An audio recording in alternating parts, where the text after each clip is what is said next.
ಒಂದು ವಿಕಲಚೇತನರನ್ನು ಸೇರಿಸಿ ವಿಕಲಚೇತನರಿಗೆ ಏನು ಇಲಾಖೆಯಿಂದ ಮತ್ತು ಸಂಘ ಸಂಸ್ಥೆಗಳ ವತಿಯಿಂದ ಮತ್ತು ಇತರೆ CSR ಫಂಡ್ ಏನು ನಾವು ಹೇಳ್ತೀವಿ ಅದರಿಂದ ಬರುವಂಥ ಸಂಪನ್ಮೂಲಗಳನ್ನು ಆ ಒಂದು ವಿಕಲಚೇತನರ ಮಕ್ಕಳಿಗೆ ಆ ಒಂದು ಕುಟುಂಬಕ್ಕೆ ದೊರಕಿಸುವ ನಿಟ್ಟಿನಲ್ಲಿ ನಾವು ಒಂದು ಯೋಜನೆಯನ್ನು ರೂಪಿಸಬೇಕಾದ್ರೆ ಒಂದು ವಿಶೇಷ ಗ್ರಾಮ ಸಭೆಯ ಅರಿವು ನಮ್ಮೆಲ್ಲರದ ಮೇಲೆ ಜವಾಬ್ದಾರಿಯಾಗಿರ್ತದೆ. ಆ ನಿಟ್ಟಿನಲ್ಲಿ ಒಂದು ವಿಶ್ವ ವಿಕಲಚೇತನ ದಿನಾಚರಣೆಯ ಪ್ರಯುಕ್ತ ಈ ಒಂದು ಗ್ರಾಮ ಸಭೆಯನ್ನು ಎಲ್ಲ ಗ್ರಾಮ ಪಂಚಾಯಿತಿಲೂ ಕೂಡ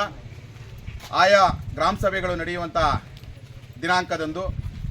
ಒಂದು ಮಾಹಿತಿಯನ್ನು ಹೇಳುವಂಥ ವಿಚಾರಗಳನ್ನು ನಾವು ಹಮ್ಮಿಕೊಂಡಿರ್ತೀವಿ. ಬಹುತೇಕವಾಗಿ ವಿಕಲಚೇತನರು ಅಂದರೆ ಯಾರು, ಆ ವಿಕಲಚೇತನರನ್ನ ನಾವು ಹೇಗೆ ಗುರುತಿಸೋದು,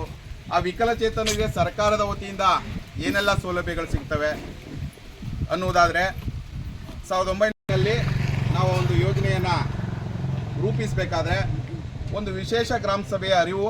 ನಮ್ಮೆಲ್ಲರದ ಮೇಲೆ ಜವಾಬ್ದಾರಿಯಾಗಿರ್ತದೆ. ಆ ನಿಟ್ಟಿನಲ್ಲಿ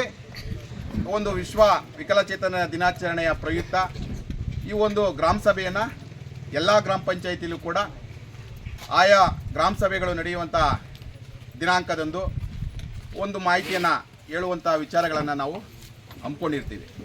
ಬಹುತೇಕವಾಗಿ ವಿಕಲಚೇತನರು ಅಂದರೆ ಯಾರು, ಆ ವಿಕಲಚೇತನರನ್ನ ನಾವು ಹೇಗೆ ಗುರುತಿಸೋದು, ಆ ವಿಕಲಚೇತನರಿಗೆ ಸರ್ಕಾರದ ವತಿಯಿಂದ ಏನೆಲ್ಲ ಸೌಲಭ್ಯಗಳು ಸಿಗ್ತವೆ ಅನ್ನುವುದಾದರೆ